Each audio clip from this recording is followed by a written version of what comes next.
Hello students, welcome to the class of New Drug Clinical Trial Rule 2019. As you know that previously we were using Schedule Y. Now that has been replaced by NDCT 2019 and this rule is implemented from March 2019. So before starting today's class, students must have some prerequisite, and those are students must be having some knowledge of clinical research. A student must be familiar with clinical research protocol. A student should know what exactly disease is, the different types of diseases, and drug management, the name of drugs that is being used in a specific diseases, their mechanism of actions, pathophysiology of diseases. These are, some kind of basic information that need to be, uh, or that a student should know uh, while studying of NDCT 2019. So the objectives of today's class is to understand what exactly clinical trial rule is, some new definitions inserted in NDCT 2019, implementation of bioavailability and bioequivalence trial, document requirement for the approval of protocol, manufacturing of unapproved new drug or IND investigational. So now, introduction, these rules shall apply to new drugs or investigational new drugs for human use, clinical trial, BA stands for bioavailability, BE stands for bioequivalence, and regulation of ethics committee relating to clinical trial, BE study, and biomedical health research. Definitions of new drugs has been modified to incorporate novel drug delivery system (NDDS), living modified organisms, monoclonal antibody, stem cells, gene therapeutic products, xenografts, etc. So these are, the definitions like previously. There were no specific definition of academic clinical trial, but in NDCT we will get the specific definition what exactly academic clinical trial is. They have mentioned about the bioavailability definition of bioavailability study. They have mentioned about the bioequivalence study. It says there is no statistical difference in between two molecules, that is drugs, API, active pharmaceutical ingredient. In that situation, both of them are called bioequivalent drug, and those kind of study are called bioequivalence. Who determines these tests? Biomedical and health research, pharmacovigilance, post-trial access. Suppose once trial is being over, now a sponsor is not going to, means there is no drugs because trial is over. So a sponsor, they are not able to provide further these drugs to the patients. But during the study, it was found that after administration of this drug, the conditions of that patient was improved. So definitely that drug is needed those patients.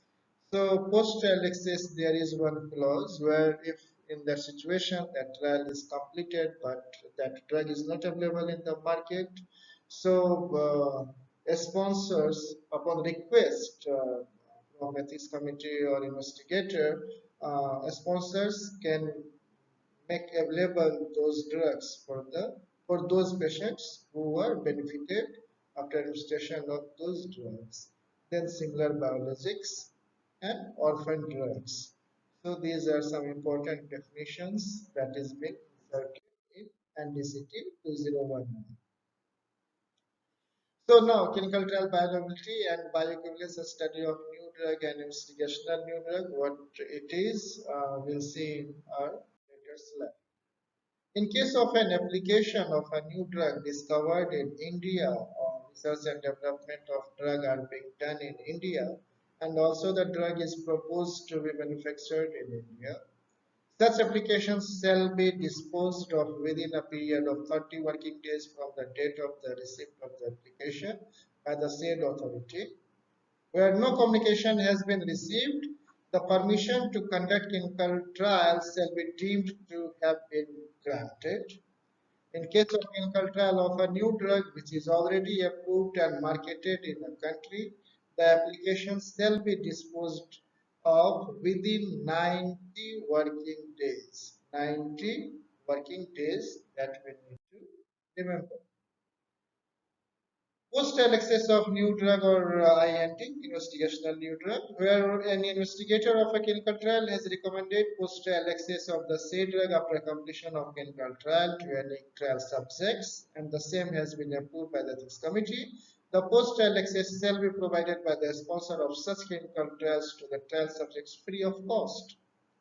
If the clinical trial is being conducted for an indication for which no alternative therapy is available in the market, and the investigational new drug or new drug has been found to be beneficial to the trial subjects by the investigator, and if the trial subject or legal heir of such subjects, as the case may be, has consented in writing to use post-trial investigational new drug or new drug, and the investigator has certified and the trial subject or his legal heir, as the case may be, has declared in writing that the sponsor shall have no liability. This point is important. No sponsor has no liability for post-trial use of investigational new drug or new drug. Now, academic clinical trial, no permission for conducting an academic clinical trial is required where the clinical trial in respect of permitted drug formulation is intended solely for academic research purpose. This is the, a big difference in between commercial drug and academic drug. Of new indications or new route of administration or new dose or new dosage form of approved drug. The clinical trial has been initiated after prior approval by the ethics committee. The approved academic clinical trial shall be conducted in accordance with the approved clinical trial protocol. Ethical principle is specified in National Ethical Guideline for Biomedical Research on Human Participant, that is ICFR, notified by the Indian Council of Medical Research. Now coming to the next one, compensation and medical management. If any SAE happens, including death, in case of an injury, the sponsor shall provide free medical management as long as required or till such time it is established that the injury is not related to the clinical trial, whichever is earlier. If the death or injury is related to clinical trial, the compensation is payable as per the formula specified in the schedule to the rules. It is well defined. Import or manufacture of new drug for sale or for distribution. So disposal of new drug application by within a period of 90 working days. Provision for accelerated approval with condition of requirement of post-marketing trial. Provision for application by a sponsor for expedited review. In case of modified or new claims and NDDS, the non-clinical and clinical data requirement may be relaxed, omitted under certain conditions. The animal toxicity studies may be planned, designed, and conducted as per ICH guidelines. The local clinical trial may not be required to be submitted along with the application if now we are going, there are some circumstances where waiver of local clinical trial take place.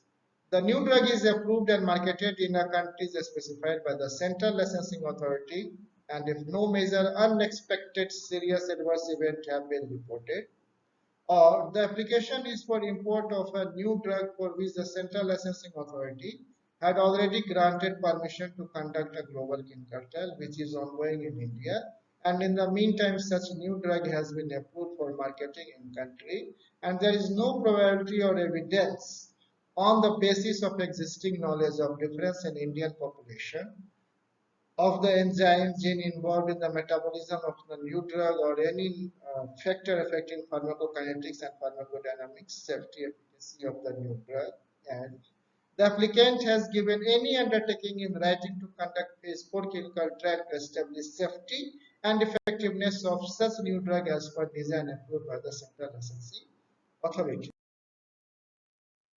A waiver of local trial continued. Provision of relax the condition of phase 4 clinical trial where the drug is indicated in the life-threatening serious diseases or diseases of special relevance to Indian health scenario or for a condition which is unmet need in India such as XDR, tuberculosis, hepatitis C, H1N1, dengue, malaria, HIV, or for the rare diseases for which drugs are not available at a high cost or if it is an orphan drug. Now, manufacture of an approved new drug for treatment of patients in government hospital and government medical institution. Permission to manufacture an approved new drug for patients or government hospital where any medical officer or a government hospital or government medical institution prescribes in special circumstances any new drug for a patient suffering from serious or life-threatening disease for which there is no satisfactory therapy available in the country and which is not yet approved by the Central Licensing Authority, but the same is under clinical trial in the country. Then, such new drug may be approved to be manufactured in limited quantity subject to provisions of these rules. Where any manufacturer intends to manufacture a new drug, he shall obtain the consent in writing from the patient to whom the unapproved new drug has been prescribed or is legal use, and make an application to the ethics committee of the government hospital or medical institution as the case may be for obtaining its specific recommendation for manufacture of such an approved new drug. After obtaining the recommendation of the ethics committee, the manufacturer shall make an application to obtain the permission to the Central Licensing Authority for manufacturing a specific new drug. The application shall be accompanied by consent in writing from the patient or his legal heirs regarding use of such an approved new drug. Disposal of such application within a period of 90 days from the date of application date. The quantity of any single new drug manufactured on the basis of permission granted shall not exceed 100 average doses per patient. Shall not exceed 100 average doses. That might need to be remembered. General principles and practices for clinical trials, requirement and guidelines for permission to import for manufacture of new drug for sale or to undertake clinical trial with a special provision for expedient review, accelerated approval process like in case of unmet medical need, etc. Conduct of clinical trial, formula to determine the quantum of compensation in case of clinical trial related injury, permanent disability or death, in case of SAE happens. Requirement and guidelines for conduct of bioavailability and bioequivalence study of new drugs or investigational new drugs. Post-marketing assessment of new drugs. Then one more clause is mentioned pre and post submission meeting. Pre-meeting was conducted when any sponsor or sponsor representative they are having some confusion, so they can have one meeting to clear their all doubts. And post-submission meeting, once everything has been submitted, and for any decision, so there is a provision of pre and post-submission meeting. To improve transparency, accountability, and predictability in the regulatory process of approval of new drug and clinical trial, the application can ask for pre and post submission meeting with payment of fees. They are going to charge regulatory body. They will charge, but they make this provision, and that is very much convenient in some circumstances or in specific conditions where a sponsor may clear their all doubts before starting of clinical. Now these are some questions for self practices. Explain the new definitions mentioned in NDCT 2019. Elaborate the manufacture of new drug and investigational new drugs. Elaborate the various types of case report forms. Analyze the importance of NDCT 2019. As you know that in today's world, uh, there are lots of clinical trials are being carried out, and there are n numbers of situations that was not mentioned in previous, that is called a schedule Y, but in NDCT 2019 there are many segments which was not mentioned earlier, but now it is very much written, and sponsors, they are very much comfortable with these new rules. Now, this is the reference from where you will get all the information about the NDCT 2019. So, in today's class, we have discussed on basic information of NDCT 2019. In later class, we will discuss one by one what are the changes happened from different aspects. Till then, thank you.